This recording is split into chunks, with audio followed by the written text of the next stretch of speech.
हाल ही में भारत सरकार ने न्यायिक प्रणाली में संशोधन किया। यदि आपको नहीं मालूम है तो इसको जान लीजिए, क्योंकि आने वाले परीक्षाओं में ये काफ़ी महत्वपूर्ण होने जा रहा है साथियों। जैसा कि आपको पता है, जो लंबित मुकदमे से भारी बोझ पड़ता जा रहा है हमारी न्यायिक प्रणाली पर। इसको लेकर सरकार ने एक कदम उठाया मई 2026 में, जैसा कि आपको मालूम होना चाहिए।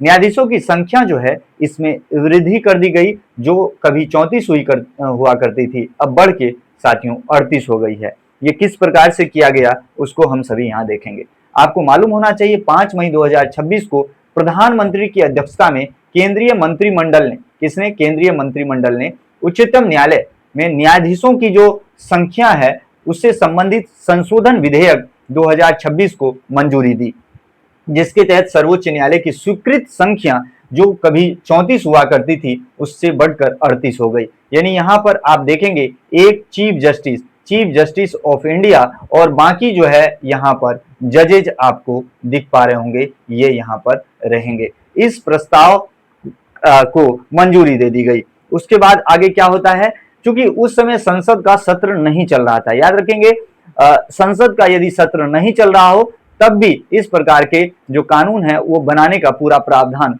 किया गया है।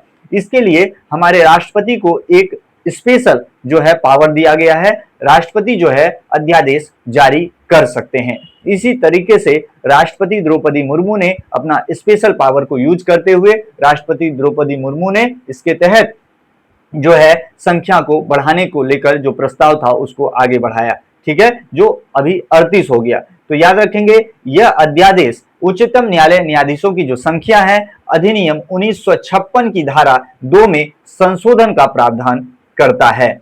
आगे बात करें, अनुच्छेद बहुत इंपॉर्टेंट है साथियों। तो जो न्यायाधीश से संबंधित अनुच्छेद कौन सा है, याद रखेंगे अनुच्छेद 124(1), याद रखेंगे 124(1).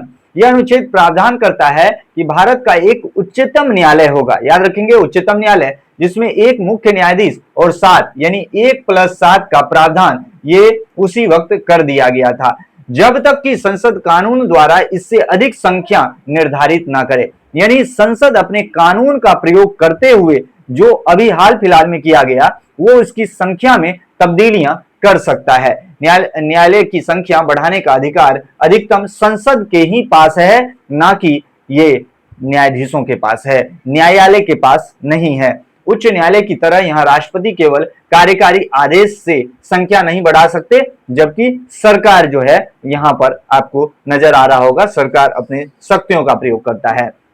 वहीं अनुच्छेद 123 की बात की जाए, आपको पता है संविधान में बहुत सारे अनुच्छेद हैं, लगभग 395 अनुच्छेद, उसमें से 124 अनुच्छेद 123 ये न्यायालय से संबंधित है। यही बात करें, इसी अनुच्छेद के तहत राष्ट्रपति को संसद के सत्र के निष्क्रिय काल, जब सत्र नहीं चल रहा होता है उस वक्त भी अध्यादेश जारी करने की शक्ति इनको देता है। इसका उपयोग करके मई 2026 का अध्यादेश जारी किया गया राष्ट्रपति द्रौपदी मुर्मू के द्वारा, जिसे आगामी सत्र जो अभी आयोजित होने वाला है उसमें इसको विधेयक के रूप में आप देखेंगे पारित भी करवाया जाएगा और आप सभी के एग्जाम में भी ये पूछा जा सकता है।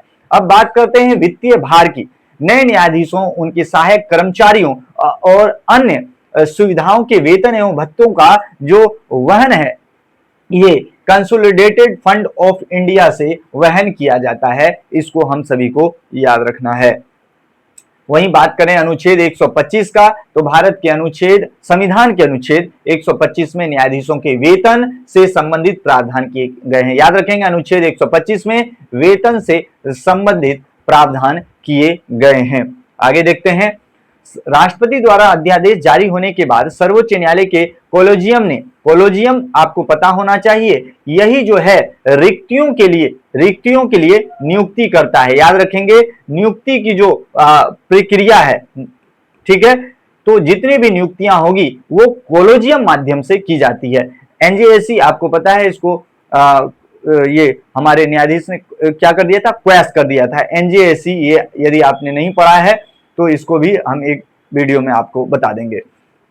आगे देखते हैं, ऐतिहासिक संदर्भ में हम देखें तो पहले न्यायाधीशों की संख्या कितनी थी और अभी वर्तमान में कितनी है उसको भी हम देख लेते हैं। 1950 से लेकर 2026। 1950 में संविधान अधिनियम के तहत 8 यानी चीफ जस्टिस और 7 अन्य न्यायाधीश को मिला करके 1956 में इसकी संख्या 11 हो जाती है। वहीं 1977 में इसकी संख्या 18 हो जाती है। 1986 में इसकी संख्या 27 हो जाती है और 2009 यहीं से जो है अभी बढ़ा है। 2009 में 34 संख्या थी यानी 33 + 1 और 2026 में 38 हो जाती है यानी 37 + 1। याद रखेंगे, बहुत ही महत्वपूर्ण है। आगे एक बहुत महत्वपूर्ण है विधि आयोग, 18वें विधि आयोग का यहाँ पर एक विवादित आप देखेंगे 2009 की उस बहस को फिर से जीवित कर देता है कि आयोग ने तर्क दिया था केवल न्यायाधीशों की संख्या बढ़ाना लंबित मामलों का न्याय तक पहुंचने की समस्या का समाधान नहीं है। इसके समाधान के लिए हमें जो है क्षेत्रीय जो सेसेशन बेंच है उसकी स्थापना करने की जरूरत है। उससे क्या होगा, जो है हमारे जो लंबित मामले हैं वो यहाँ पर निपट सकते हैं। ऐसे इंपॉर्टेंट फैक्ट्स एंड फिगर्स के लिए आप चैनल को सब्सक्राइब कर लें और बेल आइकन जरूर दबा दें साथियों, और कमेंट में बताएं ये सेशन आप सभी को कैसा लग रहा है। यदि आपको जरा सा भी इससे लाभ मिल रहा हो तो आप जरूर कमेंट करें और अपने दोस्तों को शेयर करना ना भूलें। आप सभी का बहुत बहुत धन्यवाद। जय हिंद साथियों।